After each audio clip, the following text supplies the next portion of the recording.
Esto es Análisis Viva. ¿Qué tal? Bienvenidas, bienvenidos. Mi nombre es Salvador Leal, director de comunicación de la Bolsa Institucional de Valores, y es un gusto darles la bienvenida a un nuevo episodio de la sexta temporada de Análisis Viva, un espacio de opinión y reflexión que hemos construido junto a los analistas más destacados del sector. Los invitamos a responder las preguntas que les vamos a dejar en la caja de preguntas de Spotify y a formar parte también de nuestro canal de Telegram llamado Viva Reporta. Para encontrarlo, solo tienen que ir al apartado de búsqueda en la aplicación de Telegram, dirigirse a canales y ahí escribir Viva Reporta. Y no olviden seguirnos también en todas nuestras redes sociales para estar al tanto de los datos y tendencias que mueven a los mercados.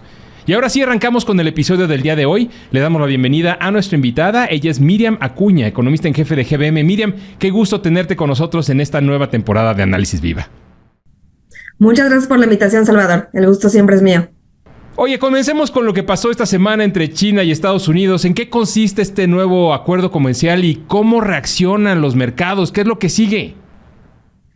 Claro, Salvador, pues esta semana vimos un giro bien importante en la relación comercial entre China y Estados Unidos, como sabes, después de meses de tensiones crecientes que nos traían en un sube y baja, pues alcanzaron finalmente una tregua arancelaria que, si bien es temporal, esto es importante, sí tiene implicaciones relevantes para los mercados globales, ¿no? En concreto, ambos países acordaron reducir significativamente los aranceles que se habían impuesto mutuamente. Estados Unidos acordó que va a bajar del 145% que había impuesto en los aranceles recíprocos al 30% en ciertos productos chinos. Y China pues hará lo propio, reduciendo del 125% a 10% los aranceles sobre importaciones estadounidenses, ¿no? Además, también importante que China suspendió temporalmente ciertas restricciones no arancelarias, lo que hace que empresas estadounidenses que antes estaban sancionadas puedan retomar actividades comerciales en el país, ¿no? Es importante destacar que esta reducción arancelaria se basa en el arancel recíproco, que si te acuerdas se anunció el 2 de abril, el Día de la Liberación, el famoso día, porque los aranceles que estaban antes impuestos, o por ejemplo, los aranceles para ciertos sectores como el automotriz, el acero, los productos relacionados con el fentanilo, esos no están incluidos en este acuerdo y mantienen los aranceles específicos, ¿no? Ahora, el acuerdo que hicieron Estados Unidos y China tiene una vigencia de 90 días, así que estamos hablando pues de una especie de pausa en la guerra comercial, pero no de una solución definitiva. Y en esto me gustaría hacer énfasis porque se anunció por parte de Estados Unidos como un acuerdo comercial, pero la realidad es que a lo que se llegó es a un acuerdo sobre los términos de referencia de lo que se va a negociar. O sea, es como la antesala de la negociación técnica que se hace pues para cualquier negociación comercial, ¿no? Entonces, lo que pasará en estos 3 meses de tregua es que se reunirán los negociadores técnicos para poder lograr ahora sí un acuerdo de largo plazo. Entonces, desde mi punto de vista, ahora viene la parte más difícil. Ahora, obviamente esto no quita que, como bien mencionaba, pues esta pausa arancelaria llega en un momento clave, ¿no? Las cadenas de suministro globales pues ya estaban bajo presión ante los aranceles anunciados. Muchas empresas incluso ya empezaban a considerar mover operaciones fuera de China, y también los consumidores, evidentemente, en ambos países ya estaban ante la expectativa de los efectos de precios más altos, ¿no? Entonces, este alivio arancelario pues es bien recibido. Y los mercados definitivamente lo reflejaron de inmediato. Vimos subidas en los principales índices bursátiles, tanto en Asia como en Estados Unidos. Y también un repunte en la actividad logística. Esto es importante. Por ejemplo, algunas navieras reportaron un aumento de más del 50% en las reservas de contenedores entre China y Estados Unidos en cuestión de días. O sea, esto se anunció el lunes y ya ayer estábamos viendo estos reportes. Entonces, eso nos dice que muchas empresas están aprovechando este periodo para mover inventarios y cerrar pedidos antes de que la tregua termine. Pero sí creo que hay que ajustar expectativas, ¿no? Y tener muy claro que no todo está resuelto. O sea, como mencionaba, es el preámbulo, digamos, de una negociación para un acuerdo de largo plazo, mientras que excluye sectores sensibles como el automotriz, el acero y todo lo relacionado con el fentanilo. Y además relevante, ¿no?, que un día después de que se anunció la tregua, el presidente de China, Xi Jinping, durante la cumbre China-CELAC, sí calificó a las políticas de Estados Unidos incluso como actos de intimidación, ¿no? Entonces, pues en este sentido, el trasfondo de la rivalidad sigue bastante presente. Digo, en resumen, este acuerdo sí es una señal positiva, pero todavía es parcial y ofrece, yo diría, un respiro, pero no necesariamente una garantía, ¿no? Oye, y más allá de lo que implica esta entrega comercial entre China y Estados Unidos, creo que vale la pena detenernos en una pregunta clave para México. ¿Cómo nos afecta esto a nosotros? Claro, creo que es una pregunta súper, súper importante. Y la respuesta es que si bien México está en una posición un poco más vulnerable que antes, seguimos estando mejor parados que muchos otros países. Hoy por hoy, los productos mexicanos enfrentan un arancel promedio ponderado entre el 5 y el 6% al entrar a Estados Unidos, ¿no? Y para ponerlo nuevamente en perspectiva, el resto del mundo, como sabes, luego de Liberation Day, enfrenta aranceles promedio de 10%, y China, aun con la reducción anunciada esta semana, pues está enfrentando tarifas del 30%. Así que México, dentro del nuevo mapa comercial que está dibujando Estados Unidos, sigue teniendo un trato preferencial. Y esto se debe principalmente a que el TMEC sí sigue funcionando como escudo. Digo, aunque es claro que en la práctica ya no tenemos el libre comercio por completo, lo que sí es cierto es que aproximadamente el 72% de las exportaciones mexicanas a Estados Unidos siguen exentas de arancel. Y por ahora, pues las empresas no han reportado impactos fuertes en sus operaciones o costos debido a los nuevos aranceles para productos que no están incluidos o que no cumplen con las reglas de origen del tratado, ¿no? Ahora, eso no significa que podamos relajarnos, ¿no? Se espera que durante la segunda mitad del año arranque formalmente la revisión del TMEC. Hasta ahora hemos tenido más bien conversaciones, digamos, informales, tanto entre el sector privado de Estados Unidos y el gobierno de Estados Unidos, y también, como sabemos, pues han habido pláticas entre el gobierno de México y el de Estados Unidos, pero pronto pasarán a una negociación más institucional y más estructurada, ¿no? Y ahí es donde pueden venir los ajustes. Digo, en el escenario base, nosotros anticipamos que el nuevo acuerdo sí puede tener un giro más proteccionista. Ya se habla de propuestas para subir las reglas de origen de algunos sectores. Por ejemplo, en el caso de la automotriz, pudiera subir de 75% a 85% o incluso 90%.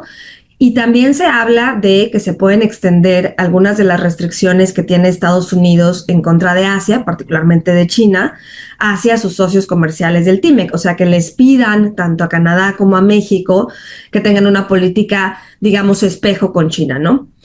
Y esto pues sí sería un reto para México, ¿no? Hay que recordar que muchas de nuestras exportaciones, sobre todo en sectores como el automotriz y el electrónico, dependen de insumos asiáticos. Entonces, si nos obligan a limitar ese contenido o a sustituirlo por componentes norteamericanos, pues podríamos perder cierta competitividad o enfrentar costos más altos, ¿no? Así que, en resumen, creo que el acuerdo entre Estados Unidos y China puede ser un alivio temporal para los mercados, pero también pues nos recuerda que la política comercial estadounidense está en plena transformación y lo que decidan allá, especialmente en el marco de la revisión del TMEC, va a definir el tipo de acceso que México tenga pues al mercado más importante para nosotros en los próximos años. Oye, justamente en esta dinámica que hay o que tiene Estados Unidos, pues ahora con sus aliados comerciales, surge una propuesta en el Congreso de Estados Unidos para imponer un impuesto del 5% a las remesas. ¿Cómo ves tú esta medida? ¿Qué implica y cómo crees que nos pudiera afectar? Sí, fue una noticia que hizo bastante ruido esta semana, ¿no? Que está haciendo bastante ruido porque está todavía en proceso. El Congreso de Estados Unidos, que como sabes está dominado por republicanos, presentó esta propuesta que mencionas, que busca imponer un impuesto del 5% a las remesas enviadas desde Estados Unidos hacia otros países. Es importante que esta medida no está aislada, o sea, forma parte de un paquete fiscal más amplio impulsado por Trump, que entre otras cosas lo que busca es financiar los recortes permanentes a las tasas individuales en Estados Unidos a través de este impuesto a las remesas y también a través de mayores gravámenes en otros sectores como por ejemplo universidades, fundaciones privadas, también se mencionan equipos deportivos e incluso propone límites a deducciones para los más ricos, ¿no? Ahora, hablando específicamente del impuesto a las remesas, la propuesta establece que este impuesto recaería sobre quienes envían las remesas, es decir, los trabajadores migrantes, incluidos aquellos, importante, con residencia permanente y visas temporales, ¿no? No obstante, los que son ciudadanos estadounidenses, estos sí estarían exentos de este gravamen, ¿no? Ahora, para ponerlo en perspectiva, pues en el caso de México, como sabes, las remesas representan una fuente vital de ingresos, ¿no? En 2024, México recibió cerca de 65,000 millones de dólares en remesas, lo cual equivale a cerca del 4% del PIB. Estados como Michoacán, como Oaxaca, Zacatecas, Chiapas incluso, dependen en gran medida de estos ingresos, que incluso en algunos casos representa hasta el 10% de su PIB estatal, ¿no?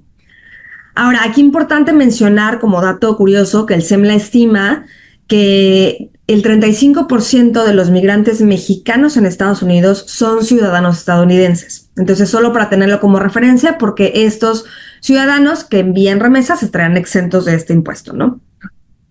Ahora, no obstante, pues la implementación de este impuesto sí podría tener varias consecuencias, ¿no?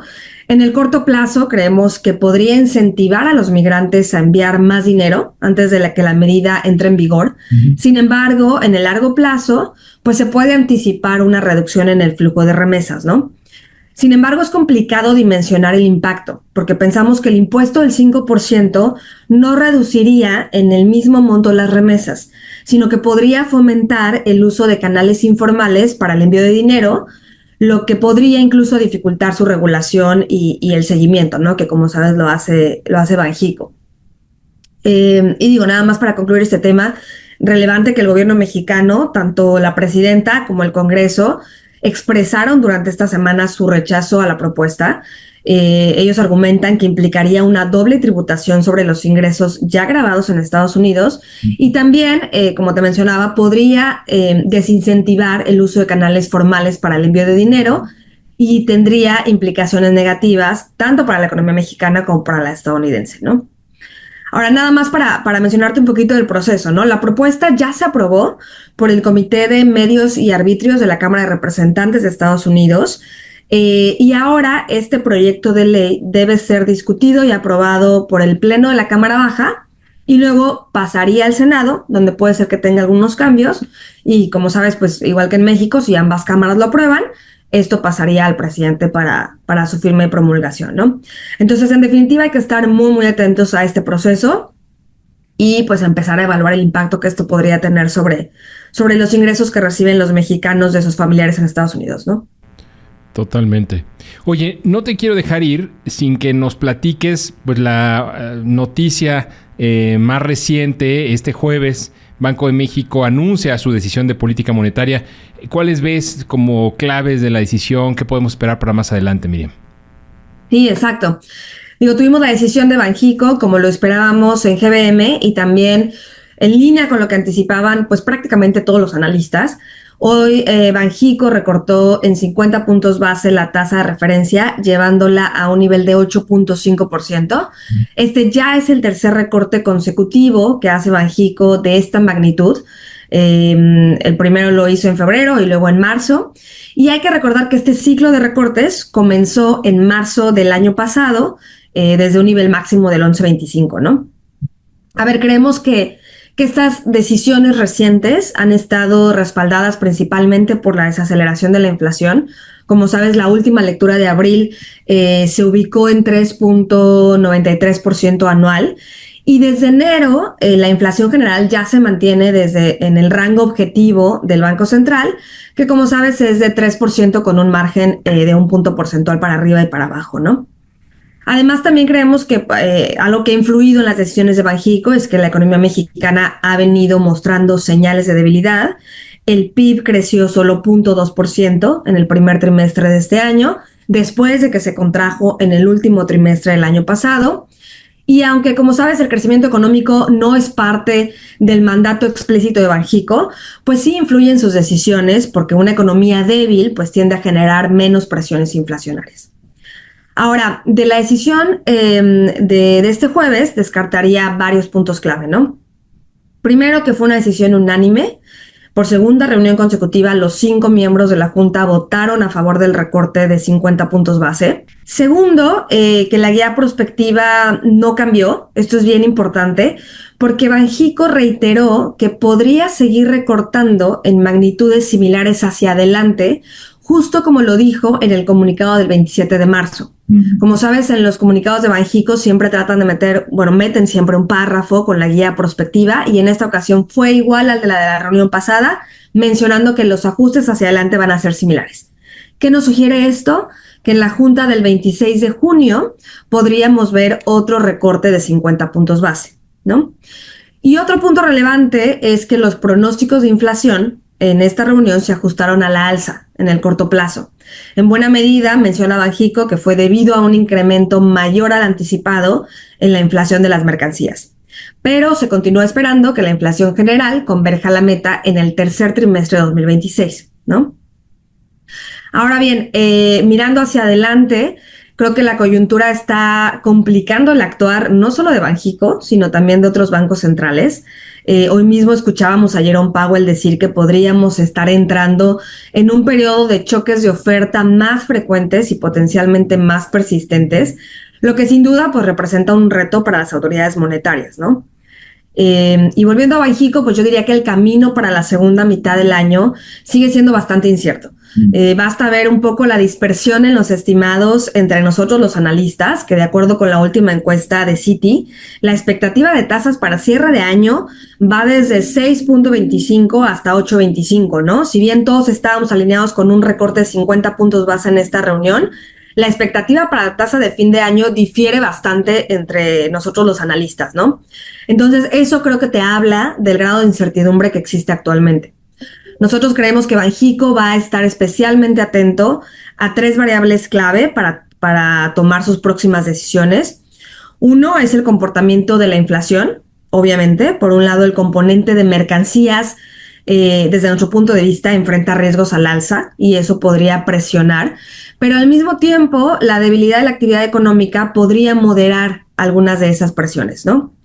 También creemos que Banxico va a seguir de cerca la tasa real ex ante, es decir, la tasa nominal menos las expectativas de la inflación, que hoy sigue en terreno restrictivo, pero ya no tan lejos del rango de neutralidad, ¿no? Y finalmente, el diferencial de tasas con la Reserva Federal. No es el factor principal hoy, pero sí creo que podría ganar peso en la segunda mitad del año, sobre todo si el entorno externo pues se vuelve más volátil, ¿no? Así que bueno, pues estaremos muy atentos a estos 3 elementos porque sin duda van a marcar la pauta para la política monetaria en los próximos meses. Coincido, querida Miriam, y muchas gracias por este análisis que nos das, por esta perspectiva y por habernos acompañado en este episodio de la 6ª temporada de Análisis Viva. No, hombre, muchas gracias a ti, Salvador. Ella fue Miriam Acuña, economista en jefe de GBM. Si les gustó este episodio, los invitamos a dar un like, dejar una reseña y compartirlo con sus contactos y amigos. Su apoyo nos ayuda a seguir creciendo y acercarles el mejor análisis económico y financiero. La producción de este podcast estuvo a cargo de Rogelio Unzueta con el apoyo de nuestros ingenieros en audio y video, Héctor García y Omar Vieira. Yo soy Salvador Leal y esto fue Análisis Viva. Nos escuchamos en el siguiente episodio. La Bolsa Institucional de Valores presentó Análisis Viva. Suscríbete a nuestro podcast y síguenos en todas nuestras redes sociales.